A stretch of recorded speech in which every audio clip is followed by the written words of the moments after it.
It's another Q&A edition of Optimal Health Daily, episode 840, and I'm Dr. Neil, your host of the show. Welcome back to another Friday show where I play your questions and simply answer them. On all the other days, I read health and fitness blogs to you like an audiobook, with permission from the authors. To those of you that have already sent me a question, I thank you, and I promise I listen to every question, and if you've sent one in, I will answer it. If you haven't sent me a question and are wondering, well, what's in it for you? Am I really going to give you accurate advice? I really try and make sure that the information I share here is as accurate as possible. And to do that, I try and look at the research. What do the actual data say? And if you're wondering, well, how do I know how to do that? Where do I get this information? Well, I do have my Doctor of Public Health degree with an emphasis in chronic disease prevention and nutrition. I also have my Master of Public Health degree with an emphasis in health promotion and health education. I'm also a registered dietitian nutritionist, a certified health education specialist, and a certified exercise physiologist through the American College of Sports Medicine. When I'm not doing this podcast, I actually hold 3 faculty positions at various higher education institutions. I actually recently just switched positions. I'm now at California State University, San Bernardino, where I'm part of their nutrition faculty. I've also published research on the effects of diet and weight management, and I've been interviewed by over 70 different media outlets for my expertise on health and wellness and nutrition and lifestyle change. So again, I share this with you in the hopes that you have some confidence in that what I'll tell you is relatively accurate. Now, I'll let you know how you can send in your own question at the end of the show. But for now, let's hear today's question and start optimizing your life. Hi, Dr. Neil. My name's Andrea. Thanks so much for doing this podcast. I love it and listen to it regularly. So my question for you has a lot of layers. Essentially, I want to know if I am ever going to be capable of lifting more weight than I already do. I exercise on a daily basis and try to incorporate strength training and weightlifting as much as possible. And I am familiar with microcycling, but at a certain point, I just kind of reach a limit to how much I can lift. And maybe it's because I'm small, I'm 5'2" and have a small frame, but I just want to be able to lift more. And I'm wondering if that's even possible or if there's a way that you would recommend me to get there. I should also mention that I'm vegan, mainly plant-based diet. I eat a lot of protein via beans, nuts, tofu, etc. But part of me wonders if I need to be eating more. But I also do eat a lot and I'm not interested in gaining fat. Let me know if you have an answer for me. Thank you so much. Thank you for your question, Andrea. I'm so glad that you enjoy the show. Thank you for your kind words. As someone who's not very imposing physically either, I'm only 5'6" and a half, I can understand how lifting heavier weight can seem a bit out of reach. I have small wrists, so small that most adult watches don't fit me. But I'm going to tell you right now, it is possible to lift more weight no matter your size. Now, I completely understand that some of what I'm going to share with you is from my perspective, which may be different from someone that identifies as female, for example. But luckily, many of the tried and true foundational exercise physiology concepts works for most, regardless of gender, and so I'll also pull from there.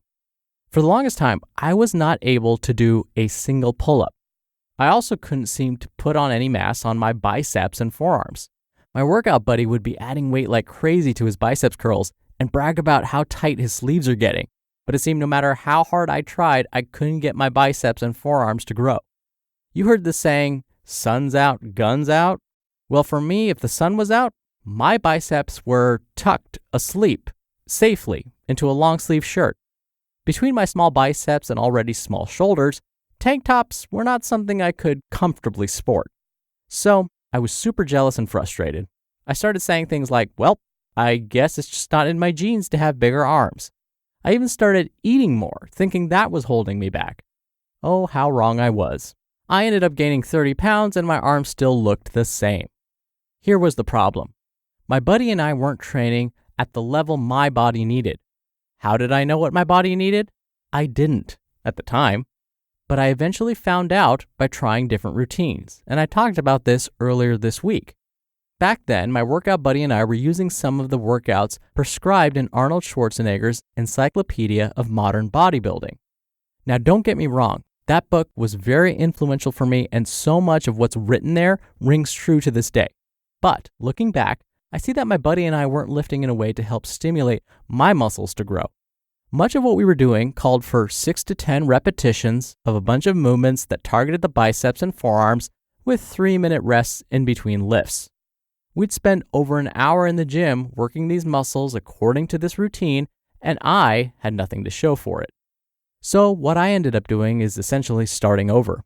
I left the old routines behind and tried something different.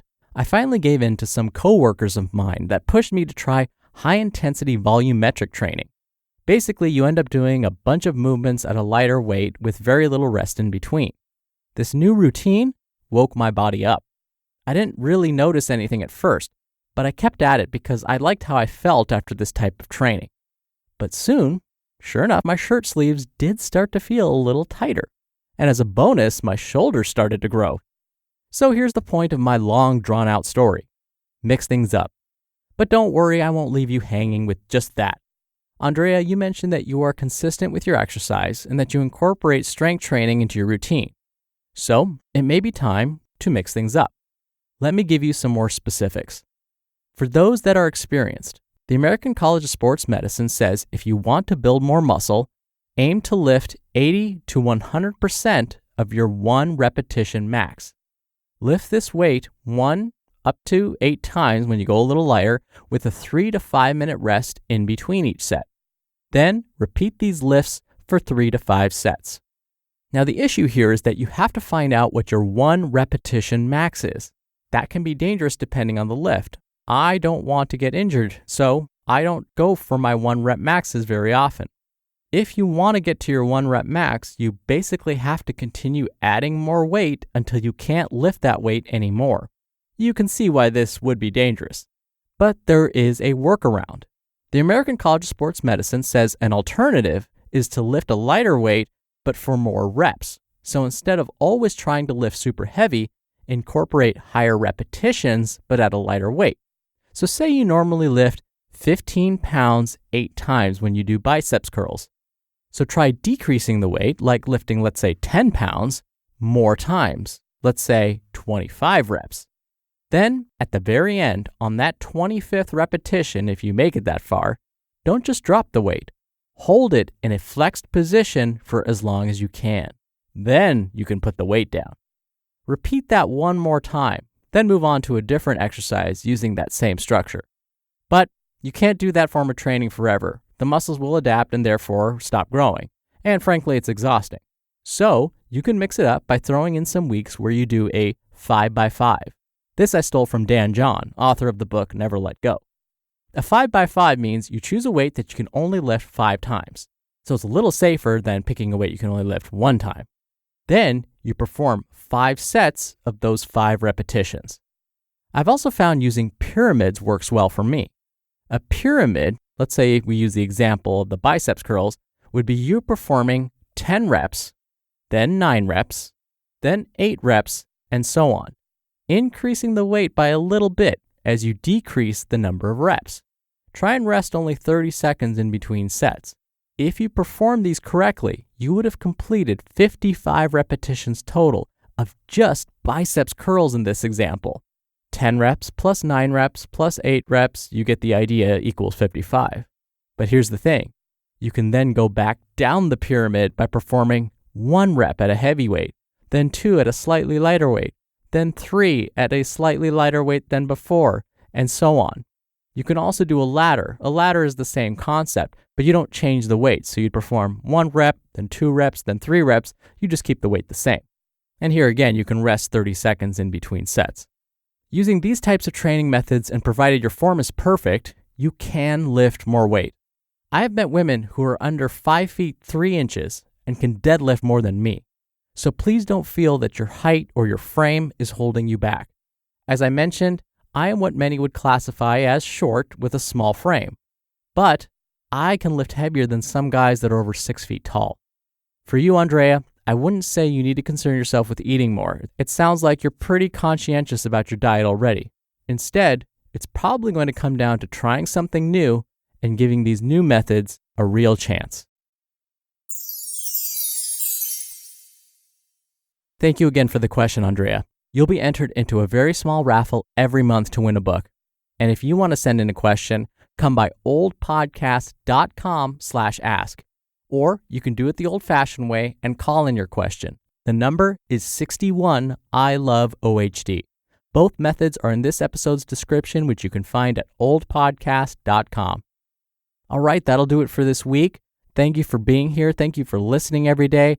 Thank you for sharing this show with someone. Have a wonderful weekend, and I'll see you back here on Monday where your optimal life awaits.